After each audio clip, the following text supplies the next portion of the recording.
Several years ago, a lady approached me at City College, where I was a student, and she narrated a story, an experience actually that happened to her.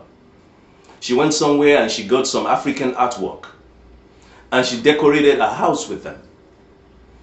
A few days after that, strange things started happening in her home and in her life. She started hearing voices. She started hearing footsteps of people moving around the house, but she couldn't see anybody. She started having all kinds of dreams. Strange things were happening. And then she started wondering what in the world is going on. As she thought about it, it dawned on her that it was after she brought those things to her home that strange things started happening.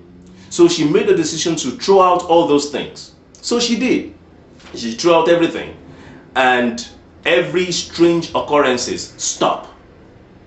So she got it. What she brought into her house was demonic. I want to draw your attention to something. And it is the fact that sometimes objects carry in them demonic residues. Sometimes objects are demonic.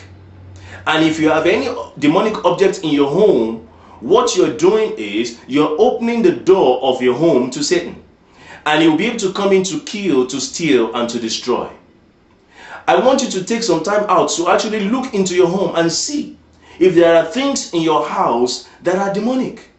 If they are, no matter how much you pray and pray and pray, the devil, as far as he is concerned, has a legal access and a legal right to come into your life and into your home because you have something that belongs to him. Whenever you are buying things and bringing them into your home, you always need to ask yourself, what is this and what does it represent? There are times when people go buy some mask. It might be an African mask, or it may be some South African mask, or South American mask rather, or something, some cultural kind of thing. You need to ask yourself, this may look nice, this may look great, but what does it mean? What does it represent? When it's the picture of a face of someone, you need to ask yourself, who is this person? What do they stand for? What did they do in this world when they were in this world? Because those key questions can help you avoid bringing demonic stuff into your home. There are times when what you bring into your home represents something demonic and you do not know it. All you know is that this thing looks nice, I need to decorate my house with it. I heard of a story of a couple.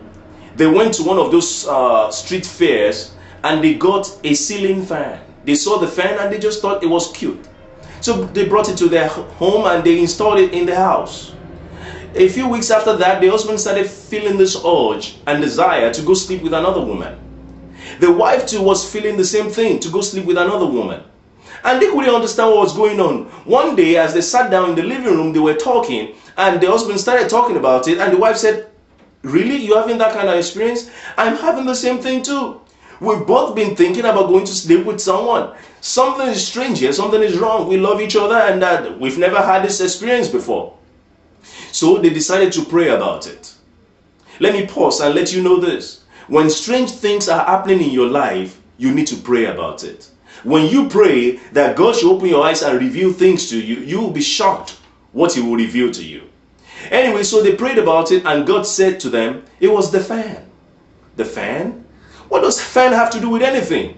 It was kind of strange to them. But anyway, they obeyed the Lord and they went and checked out the fan. And they looked and looked around the fan, and on top of the fan, they found out that there was a sticker there. And on that sticker was a picture of a woman. And written on it, it says, the Japanese god of lust. So, that made sense. That's why they've been having all these lustful thoughts and lustful desires. There was a sticker on the fan that represented the Japanese goddess of lust. Now, you would think, but this is an ordinary sticker. Well, you're now realizing that even though it was just a sticker is carrying spirits with it. So what I'm trying to tell you is this. There are times when you bring things into your home that is carrying spirits, demonic spirit. And when you do that, your home becomes a kind of altar. It becomes a kind of place where demonic spirits can come in and out because you have something that represents them. You have a reason why they can come there, and you have given them an access into your life. So please, check out your life. Check out your house. Check out anything that belongs to you and see if there's anything demonic that you're carrying around. Do you have books in your possession that are demonic? Do you have items in your possession that are demonic? When you do, don't be surprised that your children are acting crazy. Don't be surprised that strange things are happening in your life. Don't be surprised that all kinds of strange occurrences are happening to you, because you have given the devil a legal access into your life. Whenever you have anything that belongs to him in your life or in your home, then he has a right to come in. Be very, very careful. Check out your home. I remember several years ago, my dad got saved. And being that before he got saved, he was involved in a few things that are, occultic. And when he went back home, he went and got rid of everything that was related to occultism. Any magic book, anything at all that has to do with occultism, he got rid of them. And that's the right thing to do. In the book of Acts, chapter 19, verse 19, they did the same thing too. They brought all their curious books and all their demonic stuff and they burnt them. And that's what you do. You get rid of everything that is demonic in your home. One of the CDs I have is called Spiritual Cleansing for the Home. And I went into detail and explained all the different kinds of things that are demonic, that people thought are harmless, that people just bring to their home and they think this is cute and they decorate their house with it. But be very careful. Not everything that looks innocent is innocent. And before I wrap this up, let me draw your attention to something I see among African Americans today. A lot of African Americans are tracing their roots to the motherland. And I thought that is a great thing. But you see, you got to be careful in doing that. As you trace your roots back home, you need to be careful that you are not just getting involved with just anything and everything that you see. Because not everything about back home is of God. There are many things about back home, just like many things about America too, that are of the devil. And you gotta be careful. So many African Americans, they go there and somebody says, oh yeah, why don't you do this ritual, do that ritual, and they do it. Not knowing that they are actually opening up their lives to the devil.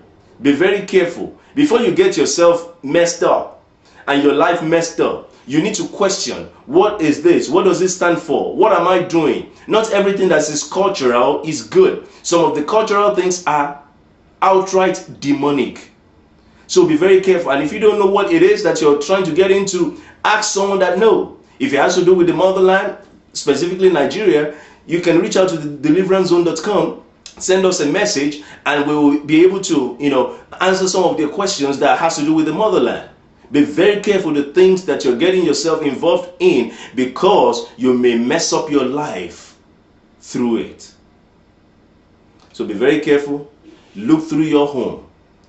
If there's anything that's questionable, even things that you're not sure of, if you're not sure of it, it might just be safer. It's better safe than sorry, like they said, to just get rid of it. If you don't know what it represents. I remember a pastor friend of mine and we went to pray for a lady. And this lady, she's African, and she had in her home some witch doctor's carving. So some carvings and masks that represents witch doctors and masquerades. And she didn't realize it. And all kinds of stuff were happening to her. So the very first thing we did was get rid of that thing. Made her realize that this is part of your problem. So if you have things in your possession, and they don't have to be from Africa, they could be from Asia, they could be from South America, wherever they're from, if they're demonic, if you're not sure of it, you need to research and find out what it is and what it stands for. If it stands for anything demonic, then you need to get rid of it so that you can close that door to Satan. And you want to pray that anything that has come into your life as a result of those strange objects will leave your life in the name of Jesus.